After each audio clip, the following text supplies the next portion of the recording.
200 యూనిట్ల లోపు వాడే ఇల్లు 1,05,00,000 చేలో ఇప్పుడు పడుతుంది ఇక రేవంత్ రెడ్డికి పిడి. 200 యూనిట్ల లోపు వాడే ఇల్లు 1,05,00,000 అట.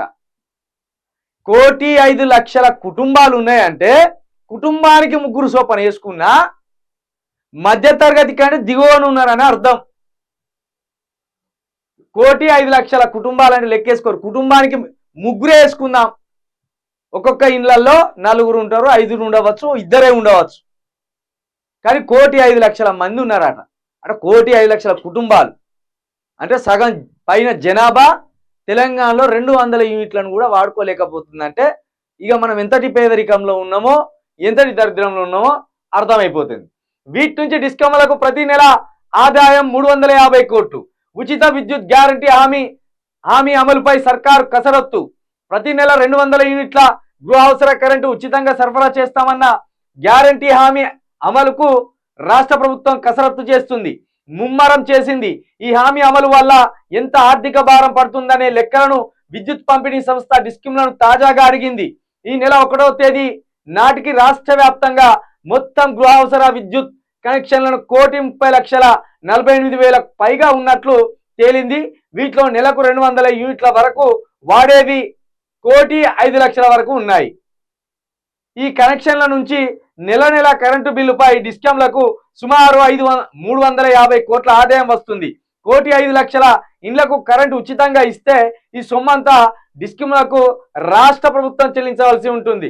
ప్రస్తుతం రాష్ట్రంలో 1 యూనిట్ కరెంటు సరఫరాకు సగటు వ్యయం యావరేజ్ సప్లై కాస్ట్ ACS 7.07 అంటే ₹7.07 అవుతుంది. 200 యూనిట్లు వినియోగించే వారికి ప్రస్తుతం ACS కంటే తక్కువ ఛార్జీలు వసూలు చేస్తున్నారు. ప్రస్తుతం వినియోగాన్ని బట్టి ఏడాదికి సుమారు 4,200 కోట్లు వరకు డిస్కంలకు రాష్ట్ర ప్రభుత్వం చెల్లిస్తేనే ఉచిత విద్యుత్ సరఫరా సాధ్యమని ప్రాథమిక అంచనా. ACS ప్రకారం చెల్లించవలసి వస్తే ఇంకా ఎక్కువ నిధులు ఇవ్వవలసి ఉంటుంది. కొత్త బడ్జెట్లో ఈ పథకానికి నిధుల కేటాయింపును బట్టి ఏ రకంగా ఇస్తారనే అంశంపై స్పష్టత వస్తుంది. కరెంటు ఏ విధంగా ఇయ్యాలి ఒక హామీ ఇచ్చింది కదా గృహలక్ష్మి అని. గృహలక్ష్మిలో 200 యూనిట్ల ఉచిత కరెంటు అని చెప్పిండ్రు. 200 యూనిట్ల ఉచిత కరెంటు 1,05,00,000 మంది ఉన్నారట అర్హులు.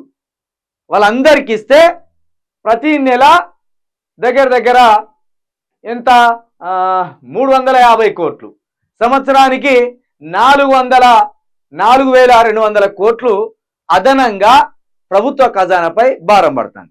అయితే ఇక్కడ మాట్లాడుకోవాల్సింది ఏంటంటే ఉచిత విద్యుత్ పేరు మీద 200 యూనిట్ల ఉచిత విద్యుత్ పేరు మీద కోతలు విధించబోతాను. ఇక్కడ ఉంటుంది మతలబు. కరెంటు ఇస్తున్న 200 యూనిట్లు అని చెప్తూనే రోజుకి 8 గంటలు కరెంట్ కట్ చేసింది అనుకో, ఏం లాభం? మళ్ళా మనల్ని నష్టపరిచినట్టే, మళ్ళా మనల్ని ప్రభుత్వం వంచినట్టే. ఇప్పటికే గ్రామాల్లో అదేవిధంగా పట్టణాల్లో రోజుకి 3-4 గంటల విద్యుత్ పవర్ కట్స్ అవుతున్నట్టు కూడా తెలుస్తుంది. కాబట్టి నువ్వు 24 గంటల కరెంటు అందుబాటులో ఉంచి 200 యూనిట్లు ఫ్రీ ఇస్తే అప్పుడు నీ ప్రభుత్వం విజయవంతంగా ప్రజలకు ఇచ్చిన హామీని నెరవేర్చినట్టు తప్పించి 6 గంటలు 7 గంటలు కరెంటు బంద్ చేసి ఎప్పుడో అర్ధరాత్రి కరెంట్ వేసి ఆ 200 యూనిట్ల ఫ్రీ కరెంట్ ఇచ్చినామంటే అవి ప్రజలను వంచే మాటలే అవుతాయి.